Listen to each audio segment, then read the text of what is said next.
Banyarwandakazi b'Abanyarwanda, ni Michael Mupende nanone ubagezaho ibiganiro. Mbanje kubasuhuza mwese, nimugire amahoro. Ibinyoma bigendanye n'urugamba rw'inkotanyi. Amateka yacuritswe kubera inyungu z'umunyagitugu Kagame, ndetse ndanabagezaho ubusambo n'ubugambanyi byaranze abanyarwanda b'impunzi, cyane cyane iyo ubuhunzi bubaye burebure, maze ingoma y'igitugu igashinga ibirindiro nk'iriya ya Kagame uko imeze. Bityo impunzi zikiheba, zikarambirwa, zigakora ibidakwiriye, aho kuba intwari ngo bishyire hamwe mu by'ukuri bikize ikibazo nyamukuru kibabangamiye. Ubu mwese mwarabibonye yuko uko Kagame ashyiramo uruvire rw'igitugu, akarwanya abagerageza kuvuga amabi ye, nawe niko akangurira urubyiruko rwo mu mahanga n'urwo mu Rwanda rw'Abanyarwanda guhaguruka bakamuvumbukana. Mwabonye ama YouTube menshi, za website n'andi majwi menshi asohoka kubera ingoma ya Kagame uko imaze kubangamira Abanyarwanda.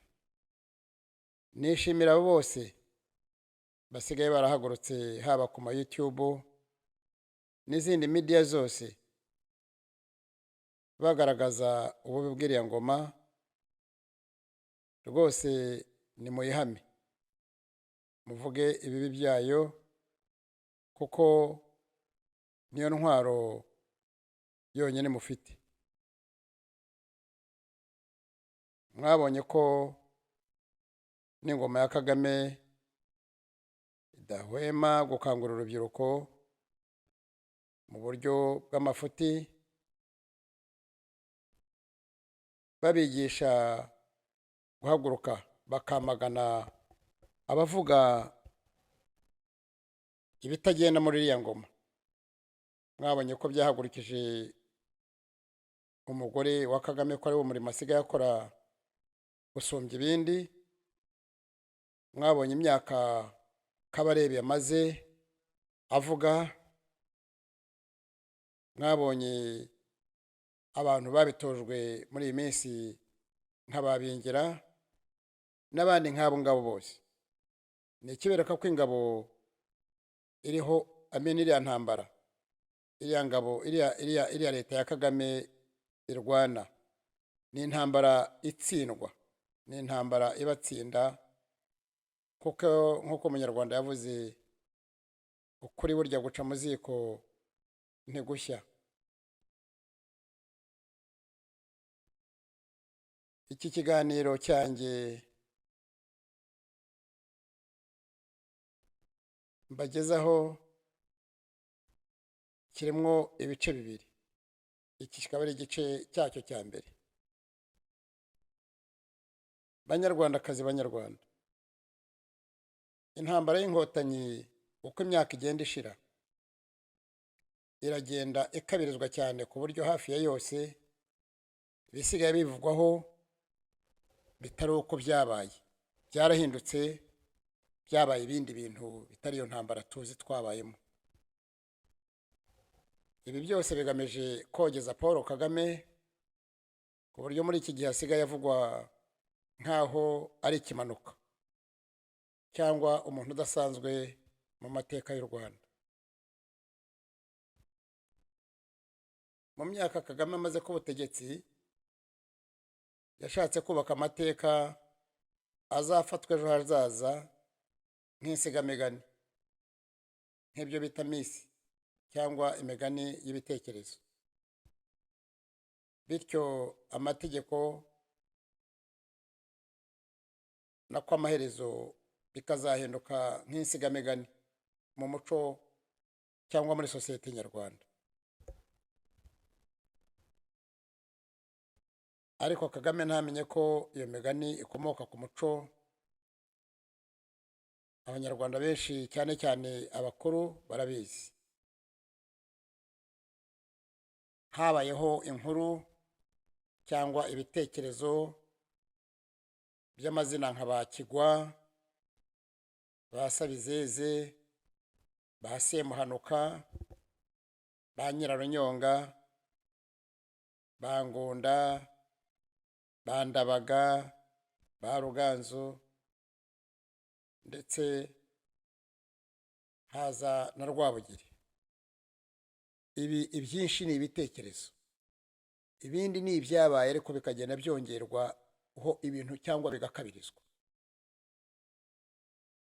Uko imyaka yagiye ishira rero, byinshi muri ibi bitangaza byaba iby'ibitekerezo cyangwa by'abantu koko nyakuri babayeho, byagiye byongerwamo cyangwa bikabirizwa n'abaturage bo muri iyo sosiyete. Rimwe na rimwe umuntu akumva ibivugwa bitarashobokaga.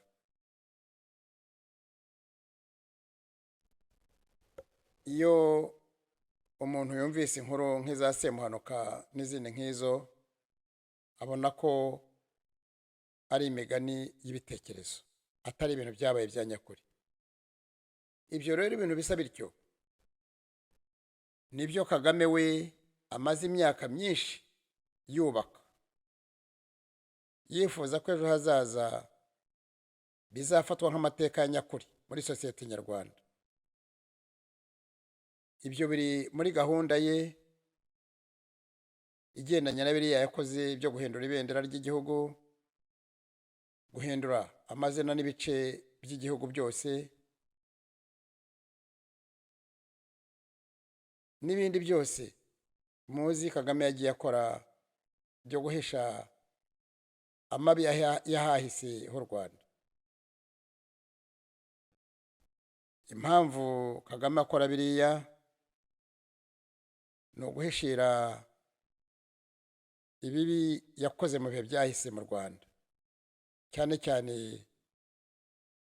iyicwa ry'abanyarwanda muri biriya bice byose mu maperefegitura twasanze nyuma ya 1994, yaba za Kibungo, yaba za Butare, yaba za Gitarama, yaba za Gisenyi, Ruhengeri na Kibuye. Ayo makumene yose nk'uko muyazi yahozeho, ni ahantu hagiye hicirwa abantu benshi mu buryo bukabije. Kubera rero ayo mabi yose yahabereye, Kagame we yumva ari comfortable, yumva afite igikorwa gikomeye cyane yakoze kizamukingira cyangwa kizakingira agatsiko ke mu myaka izaza, ubwo ikurikiranwa rishobora kuzatangizwa. Niyo mpamvu Kagame yahinduye u Rwanda kuri yashaka, nta yindi. Twabonye ubutegetsi cyangwa ingoma zihirima, twanabibayemo. Nta muntu wigeze ahindura ibendera ry'igihugu cyangwa ngo ahindure ibice by'igihugu nk'uko Kagame yabigenje. Ibi byose yabikoze ngo ari ubwenge ngo bwo kwikingira igihe ikurikiranwa n'imanza zizatangira. Rero Kagame aho ibyo bitandukaniye n'ibya ziriya misi na za legendi za ba Kigwa na ba Sabizeze n'abandi, nuko ibya Kagame bizasanarana nawe. Ibyabariya nababwiye ko ari ibintu byakorwaga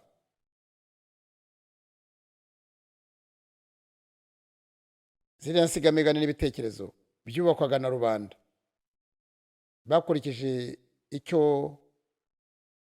bizamarira sosiyete batabihatiwe kandi bari mu gihugu gitekanye. Byubakwaga hari ubwumvikane busesuye muri rubanda, nta gahato cyangwa igitugu bashyizweho. Niho bitandukanye n'ibya Kagame. Urugero, imigani myinshi rero nayo yerekanaga cyangwa yavugaga ku bami cyangwa ubutegetsi bwa kera yagiye ivuka nyuma y'uko izo ngoma zihirimye. N'ibya Kagame rero nabyo bizashyirwaho iherezo.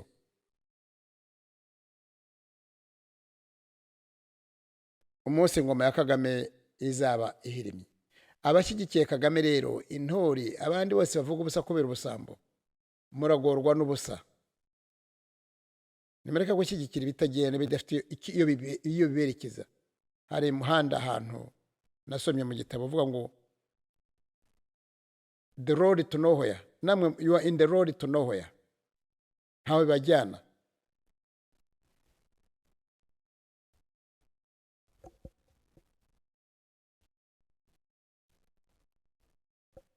Ibi byo kwa Kagame, disadvantage Kagame ariho, nangwe igihombo cya Kagame gikomeye. Birakorwa mu gihe abantu basangiye na Kagame ayo mateka bakiriho, ari bo batwebwe, kandi abo bose bazi ibyabaye byose.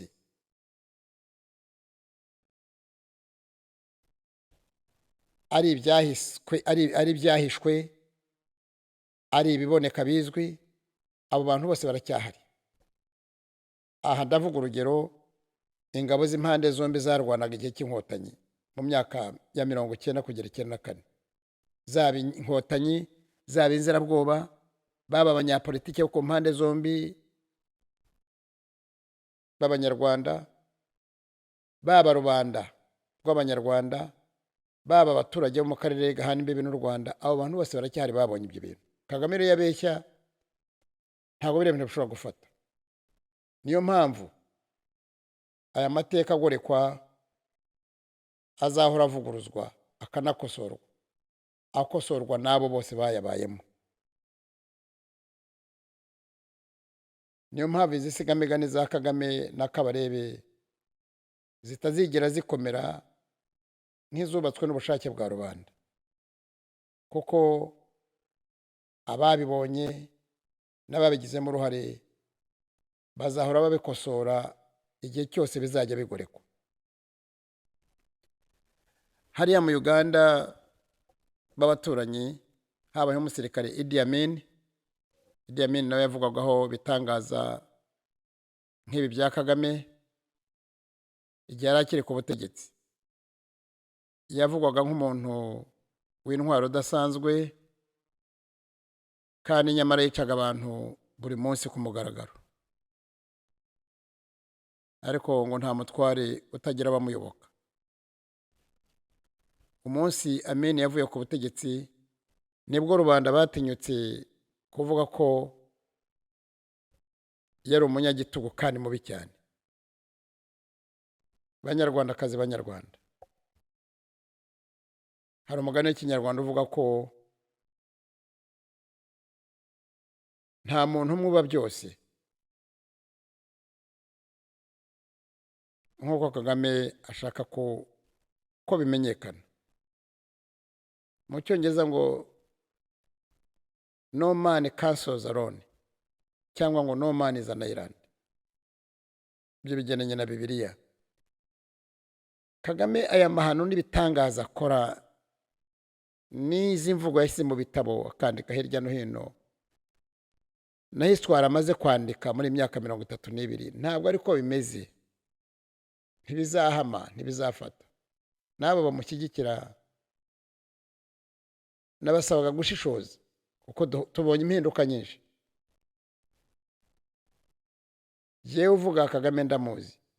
Mu buzima bwa Kagame bwose, yaba amateka yamenyekanye cyangwa yahishwe, Kagame ni umuntu wakoze, waranzwe n'amafuti n'amabi n'imico mibi myinshi. kuva Kagame mu mashuri, kuva ku kwirukanwa mu ishuri kubera imyitwarire mibi, kugeza ku buzima yabayeho mu mihanda ya Kampala, aho yavuzweho ibikorwa binyuranyije n'amategeko birimo ubucuruzi bw'ibisate by'ibyuma, ibyuma bya resho, ko yakataguraga nangwa yacagaguraga ibyuma bya resho. Resho ni stove, maze akabeshya ko ari zahabu, akayihangika abantu. Aho Kagame yacuruje amadolari y'amahimbano, aya bita ibicupuri Bugande, akajya yahangika abantu. Ibi byose ni imyitwarire y'ubujura n'ubugegera, ni imyitwarire y'imico idakwiye. Ni nayo mpamvu rero iteka bitangaje iyo ubona abanyarwanda babizi, abenshi babizi n'ababibona bakabishyigikira, bakavuga ko Kagame ari umunyamico myiza, ari umubyeyi w'intangarugero, ari umuperezida mwiza urwanya ruswa, ari umuperezida mwiza urwanya ubujura, kandi ari we mujura n'umuryi wa ruswa nomero ya mbere muri kiriya gihugu. Kugeza kuri iyi mvugo, kuri ibi mbabwiye nonaha, murumva yuko ibyo Kagame ashaka ko bivugwa kuri we cyangwa ibimuvugaho yatoje abambari be, kuko mu by'ukuri ari ikinyuranyo cy'uko Kagame ameze. Murakoze cyane kuntega amatwi kuri iki gice cya mbere cy'ikiganiro. Tuzahurire mu gice cya kabiri gitaha. Mwese mugire amahoro.